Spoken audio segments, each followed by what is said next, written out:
Hello friends, कैसे हैं आप लोग। मैं आपका दोस्त doctor Manoj Tawani, director Tawani tutorials Nagpur से आप सभी का दिल से स्वागत करता हूं।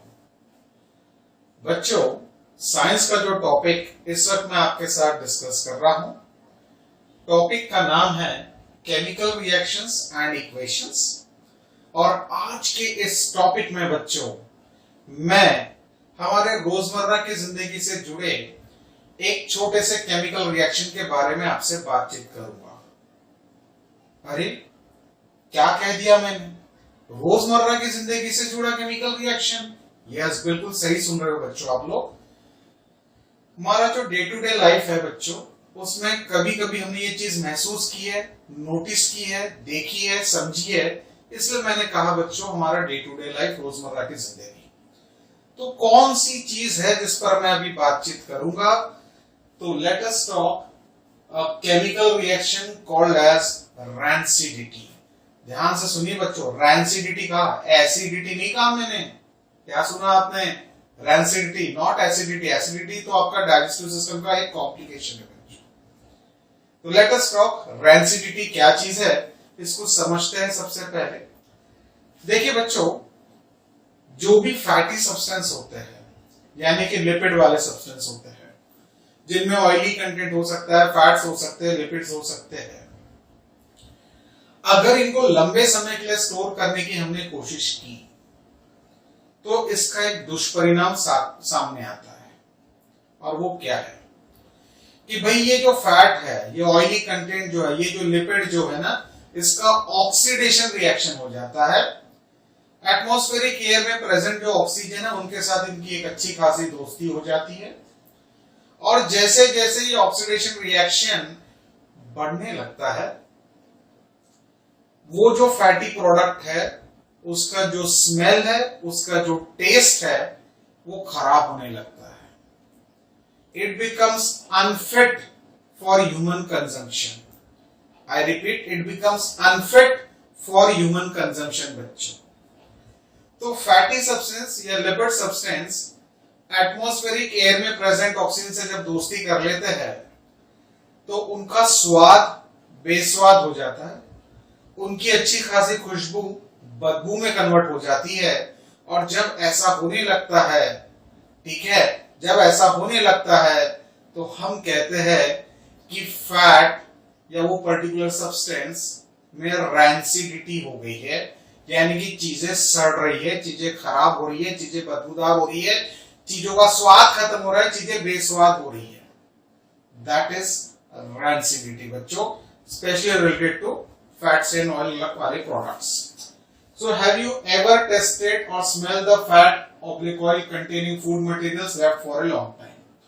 यानी जो सब्सटेंस को हमने तेल या घी में फ्राई किया है, तला हुआ है, इनमें ये प्रॉब्लम्स आने के चांसेस बहुत बहुत बहुत ज्यादा है, क्योंकि वहां पर तेल का कवरिंग आ जाएगा, फैट्स का कवरिंग आ जाएगा बच्चों। When fats and oils are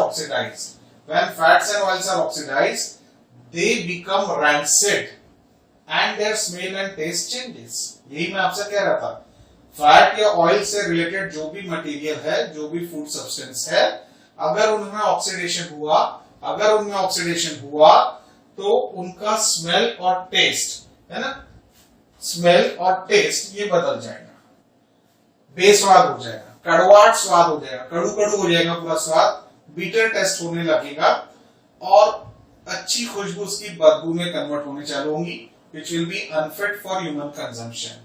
Usually substances which prevent oxidation यानी कि antioxidants are added to foods containing fats and oils. तो अब वो चीज खराब ना हो, बर्बाद ना हो, उसके लिए जरूरी है कि आप उन फूड सब्सटेंस में क्या मिलाएंगे? Antioxidant chemicals. एंटीऑक्सीडेंट केमिकल्स क्या करेगा?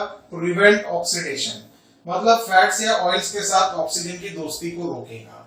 फैट्स या ऑयल्स के साथ ऑक्सीजन की दोस्ती को रोकेगा ताकि फैट्स ऑयल्स ऑक्सीजन से दोस्ती ना करें, और फैट्स और ऑयल्स की दोस्ती ही नहीं होंगी तो फिर रैंसिडिटी की प्रॉपर्टी आएंगी नहीं, फूड का शेल लाइफ बढ़ जाएगा बच्चों। तो हमें एंटीऑक्सीडेंट्स ऐड करना जरूरी है जो फैट या ऑयल्स के में ऑक्सीजन की दोस्ती को रोक सके। ठीक है, keeping food in airtight containers helps to slow down oxidation. अगर हम एयरटाइट कंटेनर में फैटी ऑयली प्रोडक्ट्स को प्रिजर्व कर रहे हैं तो वहां पे ऑक्सीडेशन स्लो होने के पूरे चांस है, यानी कि वहां पे shelf life of the food बढ़ जाएंगी। ऐसा क्यों कहा? क्योंकि एयरटाइट कंटेनर है, इस मतलब उसमें एयर इंट्रोड्यूस नहीं होंगी। एयर अगर इंट्रोड्यूस नहीं होंगी तो उसमें ऑक्सीजन नहीं होगा, और उसमें अगर ऑक्सीजन नहीं होगा तो फूड के साथ जो ऑक्सीडेशन उसका होने वाला है, फूड से मेरा मतलब है फैट्स एंड ऑयल्स के साथ, वहां पर वो चीज नहीं हो पाएंगी, और होंगी भी तो at a very very very very slow rate, at a very very minimal rate, ताकि चीजें सड़ने के पहले हो सकता है वो चीजों को कंज्यूम करके खत्म भी कर लेंगे।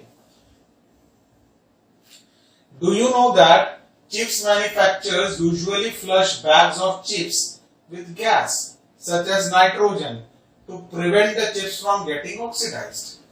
Now you know बच्चों, चिप्स को हम लोग फ्राई करते हैं। अगर चिप्स को फ्राई कर रहे हैं तो इसका मतलब साफ साफ है बच्चों कि उसको हमने तलने के बाद उसको तेल या घी में तला हुआ है, यानी कि उसके ऊपर फैटी लेयर की कोटिंग है बच्चों। अब चिप्स के जो पैकेट्स है बच्चों, उसको आपने देखना है ध्यान से, और चिप्स के पैकेट्स के अंदर नाइट्रोजन गैस फिलिंग आपको मिलेंगी।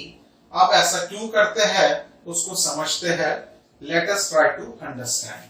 अब आप देखेंगे बच्चों, यहाँ पर हमने एक बच्चे को कार्टून फॉर्म में प्रेजेंट किया है। चिप्स का एक पैकेट है। चिप्स के पैकेट में आप हमेशा देखना बच्चों, पूरा पैकेट बहुत फुला फुला सा दिखता है, लेकिन चिप्स तो बहुत थोड़े से निकलते हैं। ऐसा क्यों? चिप्स थोड़े से निकलते, बाकी पूरे इसमें नाइट्रोजन एयर वो फिलअप करके रखते हैं। ऐसा क्यों?